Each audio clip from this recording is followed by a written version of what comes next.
गाण्यामध्ये मी कुठेच बोलत नाहीये ना तितके सीन्स आहेत, तर तुम्हाला गाणं हे 4 मिनिटाच्या गाण्यामध्ये तुम्हाला सगळी गोष्ट मांडायची असते. हो, पण मी अशी नाहीये की माझं काम होत नाहीये, माझं हे होत नाहीये म्हणून मी त्याच्याकडे जाईन आणि म्हणून मी त्याला दोष देईन. खूप विचार करून सगळ्या गोष्टी टापटीप ठरवून ते नियोजन करतात. ते मी पण स्वतः आहे. त्याच्यामुळे छोट्या छोट्या गोष्टी करताना माझं लक्ष असतं.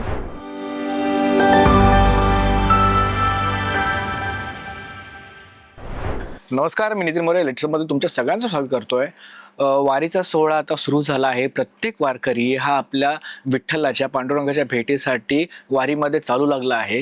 हे सगळं होत असताना मराठीतले प्रत्येक कलाकार सुद्धा विठ्ठलाबद्दलची असणारी आपुलकी, विठ्ठलावरचं असणारं प्रेम आणि त्यांच्या आशीर्वादासाठी त्यांच्या कलेतून काही ना काहीतरी गोष्टी आपल्याला देतच असतो आणि त्या सगळ्या गोष्टी विठुरायापर्यंत पोहोचतात. त्यामध्ये काहीच वाद नाही. या सगळ्या वर्दळीमध्ये एक गोड गाणं आपल्या भेटीला आलं आहे. गाण्याचं नाव आहे बाप विठुराया आणि या गाण्यामधून पुन्हा एकदा प्रेक्षकांच्या घराघरामध्ये मन करणारे किंवा प्रेक्षकांच्या घराघरात पोहोचणारे अभिनेत्री रिंकू राजगुरू आज माझ्यासोबत आहे. रिंकू, सगळ्यात आधी खूप गोड दिसतेस गाण्यामध्ये, कारण का जसं तुझं पहिलं लुक व्हायरल झालं आणि आमचं असं होतं की अरे चला, आम्हाला असं वाटलं की हे एका मूवीसाठी वगैरे आहे की काय, पण नंतर कळलं की पहिलं म्युझिक अल्बम येतोय. पहिल्या म्युझिक अल्बमची एक्साइटमेंट, सैराट नंतर पुन्हा एकदा अजय अतुल सरांसोबतचं काम आणि विठ्ठलाच्या चरणी तुझी ही कला तू सादर केलीस. काय सांगशील एकंदरीत कसं सगळं जुळून आलं आणि आता किती ओढ झाली की हा हे गाणं तर आम्ही प्रेक्षकांपर्यंत घेऊन आलोय, पण या गाण्यावर सुद्धा विठुरायाचा तसाच आशीर्वाद असला पाहिजे जसा ह्याच्या आधी होता. काय सांगशील एकंदरीत? सगळ्यात आधी खूप आनंद वाटतो की माझं पहिलंच अल्बम सॉन्ग आहे जे विठ्ठलावरती आहे. बरोबर, कारण तो मला सगळ्यात जवळचा आहे. हो. आणि गोष्ट अशी आहे खरं तर की आधी माझ्या काही कारणांमुळे मी करू शकत नव्हते गाणं, पण शूट दुसऱ्या दिवशी आणि आदल्या दिवशी मला असा फोन आला की तूच कर ना. अच्छा. सो मला असं झालं की मे बी हे सगळ्यांच्याच मनात आहे, त्याच्याही आहे आणि माझ्या नशिबातच आहे. बरोबर. त्याच्यामुळे हे जुळून येतं आणि मी म्हणाले हो. आणि इतकं पुन्हा तेच अजय सरांचा आवाज आणि आपल्याला सगळ्यांनाच माहिती की त्यांचा आवाज आणि ते ज्या पद्धतीने गातात, मी कायच बोलू. आणि इतकं सुंदर लिहिलं होतं. त्याच्यातली माझी भूमिका खूप वेगळी होते. जसं तुम्ही म्हणाला की फक्तच वारी असं नाहीये, ते काहीतरी सांगणारं गाणं आहे. बरोबर. त्याच्यामुळे मला असं वाटलं की हे खूपच काहीतरी सुंदर आहे आणि जे आता लोकांना प्रचंड आवडतंय. नक्कीच. मला तेच विचारायला आवडेल की अभिनेत्री म्हणून जेव्हा आपण, जसं तू बोललीस की माझं पहिलंच म्युझिक अल्बम आहे, हे सगळं होत असताना ना की आपण जेव्हा अभिनय करत असतो एखाद्या सिनेमासाठी किंवा वेबसिरीजसाठी, तो पूर्णपणे वेगळा असतो आणि म्युझिक अल्बमसाठी अभिनय करणं तो वेगळा असतो. जसं सुरुवातीला सुद्धा बोललो की फक्त वारी नाही आहे, तर त्याच्यामध्ये एक स्टोरी आम्हाला दिसते. ती स्टोरी आम्ही बघतोय सुद्धा, काय तुझ्या मनामध्ये आहे आणि काय संदेश मिळतो आणि पुढे जाऊन त्याचं काय ते सगळं बघायला मिळतं. पण कसा होता एक्सपिरियन्स पहिल्या म्युझिक अल्बमचा? कारण जसं बोललो की पहिला सिनेमा सैराट, त्याच्यानंतर जे पहिलं तू काम केलंस त्याचा अनुभव वेगळा होता, तर या संदर्भात गाण्याचा अनुभव कसा होता, काय सांगशील? फिल्म आणि गाणं मला वाटतं की हे खूप वेगळ्या दोन गोष्टी आहेत. फिल्म आपण 2.5 तास बघतो आणि त्याच्यामध्ये ती अख्खी जर्नी दाखवली जाते आणि आपल्याला कलाकाराचा आवाज ऐकायला येतो आणि त्याच्यावरून आपल्याला कळतं की त्याचं म्हणणं काय. गाण्यामध्ये मी कुठेच बोलत नाहीये ना तितके सीन्स आहेत, तर तुम्हाला गाणं हे 4 मिनिटाच्या गाण्यामध्ये तुम्हाला सगळी गोष्ट मांडायची असते. तर मला वाटतं ते जरा डिफिकल्ट आहे की ते इमोशन्स सगळे दाखवणं आणि ती जर्नी दाखवणं. पण मला वाटतं हे खूप सहज झालं त्या सगळ्या वातावरणामध्ये, कारण इतकं सुटसुटीत आणि छान क्लिअर डोकं घेऊन सगळे सेटवरती आले होते की एवढंच करायचं, हेच असणार आहे. आणि मला वाटतं ते फापट पसारा आपण जो म्हणतो ना, बरोबर, हो. तर मग ते कन्फ्युजन होतं की आता करायचं काय. पण काम करताना सगळ्यांनी इतकं क्लिअरिटीने केलं ना, त्याच्यामुळे मला वाटतं की ते खूप जास्त चांगल्या पद्धतीने तयार झालंय. नक्कीच. म्हणजे असं बोलायला काही हरकत नाही की जेव्हा आपण काहीतरी खूप चांगलं द्यायला जातो ना, तेव्हा खूप अशी गडबड होत असते. त्याच्यापेक्षा जेवढं सोपं सुंदर असेल ना, ते अजून चांगल्या प्रेक्षकांपर्यंत पोहोचतं. आणि जे आता बघतोय सुद्धा, गाण्याला खरंच खूप सुंदर चांगले व्ह्यूज आले आहेत. गाणं आवडत म्हणजे रील्स व्हायला सुरुवात झाली आहे. आणि एक असं ना की वारीचा सोहळा आला ना की प्रत्येक रील्सवर वेगळी गाणी लागतात. तर म्हणजे मी आता मगाशी बघितलं की आपण गरोदर बाईवर हे गाणं केलं ना, तर कोणीतरी ती आणि तिच्या नवऱ्यावरती एक ऍक्ट केलंय आणि बॅकग्राऊंडला हे गाणं टाकलं. तर लोक त्यांचं आता ऍक्ट करायला लागलेत आणि बॅकग्राऊंडला हे गाणं टाकतात. तर मला वाटतं ही खूपच चांगली गोष्ट आहे. नक्कीच. पण मला तेच विचारायला आवडेल की हे सगळं होत असताना ना, ह्याच्या आधी सुद्धा तुझं विठ्ठलावरचं असणारं प्रेम, तुझं विठ्ठलावरची असणारी भक्ती मी बघितली. जसं तू आता इंटरव्ह्यू सुरू होण्याआधी बोललीस की गेल्या वर्षी मला पुन्हा एकदा जायची ओढ होती, तेव्हा पप्पा बाबांसोबत गेलेलीस.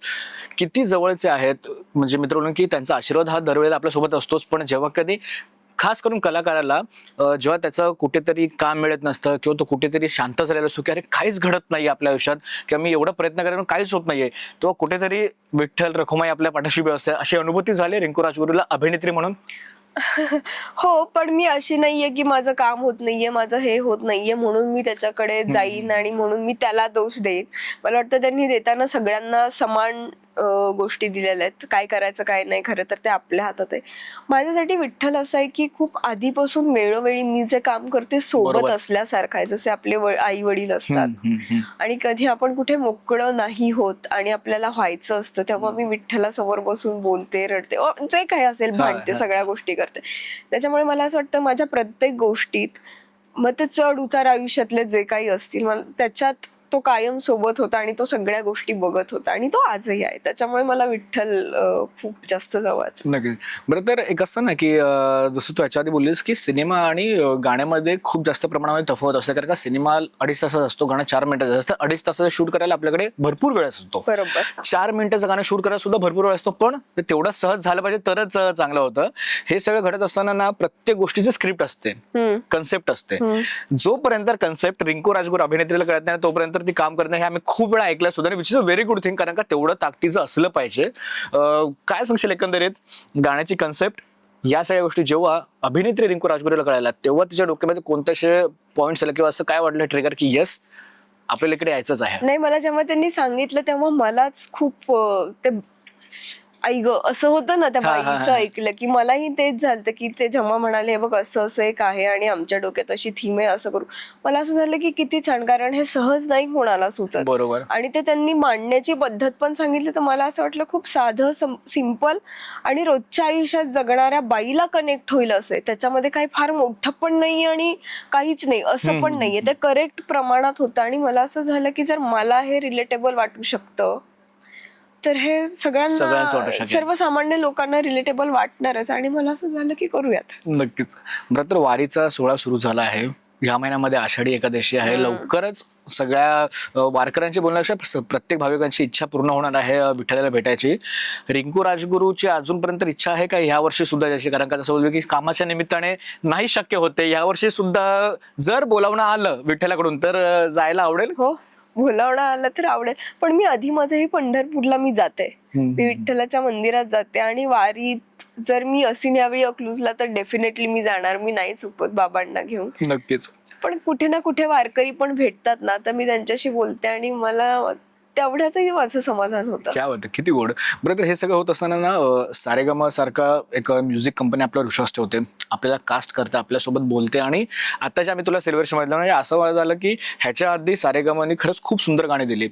तुझ्यासोबत असोसिएट होण्याआधी त्यांनी भाऊ कदम आणि गौतमी पाटील सोबत असोसिएट झालं, त्यांच्यासोबतचं गाणं जे खरंच खूप चांगलं गाजतंय. आता तुझं गाणं ते सुद्धा गाजतंय. कसा होता एक्सपिरियन्स एकंदरीत या सगळ्या गोष्टीसोबतचा? खूप चांगला होता. खूप चांगली माणसं आहेत. मी मगाशी तेच म्हणाले, खूप विचार करून सगळ्या गोष्टी टापटीप ठरवून ते नियोजन करतात. जे मी तेच म्हणत होते की ते फापट पसारा असतो ना काही काही ठिकाणी, तो इथे नाही. क्लिअर डोक्यानी सेटवरती आपण काम करायला आलो ना, मला असं वाटतं की काम खूप छान होतं. आणि तसंच यांचं पण काम आहे. त्याच्यामुळे मलाही खूप छान वाटलं की सारेगम सोबत मला काम करता आलं. आणि सगळ्यात महत्वाचं कारवान सुद्धा मिळालेलं आहे. मला ह्याच्या अगोदर पण मिळाला. क्या बात आहे. म्हणजे बोलतात ना की यार असतं त्याच्याच नशाबात असतं म्हणून तो असं असतो. पण हे सगळं सुरू आहे. आता पहिलं म्युझिक अल्बम सुरू झालाय, याच्यानंतर सुद्धा तुझी म्युझिक अल्बम मला बघायला मिळतील त्याच्यामध्ये काहीच वाद नाही, कारण का तू एकाच गोष्टीवर थांबणारी अभिनेत्री नाहीयेस. पण मी कामाच्या बाबतीत मी खरं सांगू तर माझी पद्धत खूप वेगळी आहे. मला कधीच आयुष्यात वाटलं नव्हतं की मी म्युझिक अल्बम असा सॉन्ग करीन, कारण आतापर्यंत इतक्यांदा आलेत, मला कधी मनातून झालंच नाही की करावं. आणि मला माहिती नाही पुढे पण मी करीन का नाही, हे पहिलं आणि शेवटचं पण असू शकतं, मला माहिती नाही. तर मला पुढचं खरंच नाही माहिती. हे सगळं घडत असतं. पण हे सगळं होत असताना ना, जेव्हा आपण वारीच्या संदर्भात किंवा विठ्ठलाच्या संदर्भात कोणताही प्रोजेक्ट करायला येतो ना, तेव्हा खूप वेळा असं होतं की खरंच आपल्याकडून चांगलं होईल का, किंवा वारकरी संप्रदाय बोलण्यापेक्षा भाविक लोकांना खरंच जास्त प्रमाणामध्ये ना भावूक असत असल्या प्रोजेक्टला घेऊन. कारण का त्यांना लगेच कळतं रे कुठेतरी काहीतरी चुकतंय किंवा कुठेतरी काहीतरी झालं ना, तर मग ना निंदकाचे घर असावे शेजारी, तसेच आपले बाकीचे प्रेक्षक सुद्धा असतात. हा विचार कधी येतो अभिनेत्री म्हणून की मी काम करते खरं, पण जसं मी आता बोललो की निंदकाचे घर असं शेजावे, तर ह्या गोष्टीला कसं हँडल करते? डेफिनेटली येतो, कारण वारकरी जे आपली लोक आहेत ती ह्या गोष्टींना घेऊन प्रचंड सेन्सिटिव्ह आहे, आणि मी पण स्वतः आहे. त्याच्यामुळे छोट्या छोट्या गोष्टी करताना माझं लक्ष असतं की कोणाच्या भावना दुखावल्या जाऊ नयेत, कारण लोक खूप वेगवेगळ्या पद्धतीने त्या गोष्टींशी कनेक्टेड असतात. बरोबर. आणि नकळत त्या कधीतरी दुखावल्या जातात, पण त्याच्या मागे इंटेन्शन असं कधीच कोणाचं वाईट नसतं. पण मी ते प्रयत्न माझे चालू असतात की माझ्याकडून अशी कोणती गोष्ट होऊ नये ज्यांनी करून ते लोक दुखावले जातील. नक्कीच. अभिनेत्री म्हणून तू संपूर्ण आहेस. त्याच्यानंतर आता जसं बोललीस की तू विठ्ठलाची म्हणजे ओढ बोलण्यापेक्षा, भाविक बोलण्यापेक्षा तू समरस आहेस खूप चांगल्या पद्धतीने. जसं तू बोललीस की मी फक्त असं काय माझ्यासोबत घडलं किंवा काम वगैरे झालं तर नाही, मी दरवेळेला त्यांच्यासोबत असतं, मी त्यांच्यासोबत बोलते वगैरे, भांडते वगैरे. एक आशीर्वाद असण्यापेक्षा मित्र बोलणं विठ्ठलाची साथ असणं महत्त्वाचं असतं. कारण का जर तो आपल्यासोबत असेल ना, तर सगळ्याच गोष्टी ह्या खूप इझिली होऊन जातात. रिंकू राजगुरू खऱ्या आयुष्यामध्ये ज्या पद्धतीने वावरते, तिच्या घरात असेल, गावात असेल किंवा कोणत्याही कामाच्या निमित्ताने, दरवेळेला विठुराया सोबत असतो की जेव्हा गरज असते तेव्हाच विठुरायाला आवाज द्यावा असं वाटतं? नाही, दरवेळी असतो. गरज असेल तेव्हा नाही, तो दरवेळी असतोच सोबत. नक्कीच. त्याच्यामुळे मी तेच म्हणाले की जेव्हा गरज आहे तेव्हाच मी ते दार कधीच ठोठावत नाहीस. नाही. बरं, तर यानंतर सुद्धा आता नवीन प्रोजेक्ट आम्हाला बघायला मिळतीलच, पण अतुल सरांसोबतचं असोसिएट, जर मी चुकत नसेल तर पद्मनाभचं हे गीत का असं आहे, तर तर या सगळ्या गोष्टी, आणि आत्ता आउट झालेलं आहे गाणं, प्रेक्षकांचं भरपूर प्रेम मिळत आहे. काय फिलिंग आहे की येस चला आम्ही केलेलं काम प्रेक्षकांच्या स्वाधीन झाल्याने त्यावर सुद्धा प्रेक्षक जास्त प्रेम करतात? काय सांगशील? खूप ब्लेस्ड वाटतंय, कारण लोक खूप कनेक्ट करतायत, खूप सारे मेसेजेस येत आहेत, आणि लोक ज्या पद्धतीने माझ्याशी आत्ता बोलतायत गाण्याला धरून, किंवा ज्या पद्धतीच्या कमेंट्स आहेत, तर मला खूप आपले पण जाणवते त्या सगळ्यामध्ये, आणि मी तेच म्हणते मला खूप ब्लेस्ड वाटतंय हे करून. नक्की. आता पुढच्या प्रोजेक्टचं काही आता लाईनअप आहे की सध्या आपण थोडा आराम करतोय किंवा सध्या नवीन कामाच्या शोधात आहे, असं काही आहे आता?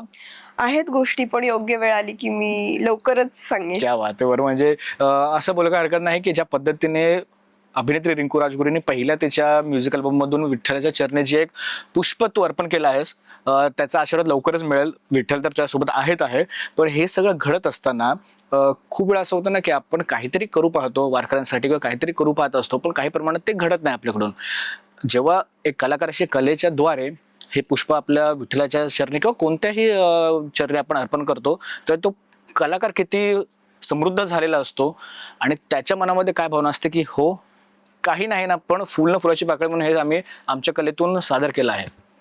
मला आनंद वाटतो की कलाकार म्हणून ना आपण लोकांना आपल्या कलेतून खूप चांगल्या गोष्टी सांगू शकतो, मोटिवेशन देऊ शकतो. मी ह्या गोष्टी प्रचंड मानते, आणि मी पण त्यातलीच आहे की देवाला सोन्याचा हार द्या, अंगठी द्या, याच्यापेक्षा त्याच्यातून जे पैसे आपण त्याच्यात इन्व्हेस्ट करतोय हारामध्ये, त्यांनी गरिबांना खाऊ घाला, प्राण्यांना व्यवस्थित ठेवा, तर तसं मांडणारी मी मुलगी आहे. त्याच्यामुळे मला नेहमी वाटतं की तिथे जाऊन मी त्याला खूप मोठं करण्यापेक्षा त्याच्यासाठी जितके भाविक येत आहेत त्यांना रोजचा रोज खाणं व्यवस्थित मिळालं आणि राहायला व्यवस्थित जरी मी करू शकले, तर मला असं वाटतं की फुल ना फुलाची पाकळी मी केली. खूप सुंदर. नाही, खरंच खूप भारी वाटतंय. तुर्तास मी ते थांबायला मला आवडेल, कारण का ना गाणं बघितल्यानंतर सुद्धा खूप काही प्रश्न आले, पण ते गाणं बघितल्यानंतर मला असलं की यस नाही रे, हे प्रश्न नको, हे आपण ना गाणं खरंच खूप सुंदर चांगल्या पद्धतीने एन्जॉय केलं पाहिजे, आणि ते आम्ही करतोय सुद्धा. जसं तू बोललीस की हे माझं पहिलं गाणं सुद्धा असू शकतं किंवा शेवटचं सुद्धा असू शकतं, सांगू शकत नाही, पण या सगळ्या प्रोसेसला तू ज्या पद्धतीने एन्जॉय करतेस किंवा या सगळ्या प्रोसेसला ज्या पद्धतीने तू बघतेस, ते आम्हाला प्रेक्षकांना खरंच खूप गोड वाटतंय. सो धन्यवाद. एक नवीन कोरं गाणं सारेगमच्या प्रस्तुत आमच्यासाठी घेऊन आलेस, त्याबद्दल तुला अभिनंदन, तुझ्या संपूर्ण टीमला अभिनंदन, आणि येणाऱ्या तुझ्या पुढच्या प्रोजेक्टसाठी all the very best. Thank you.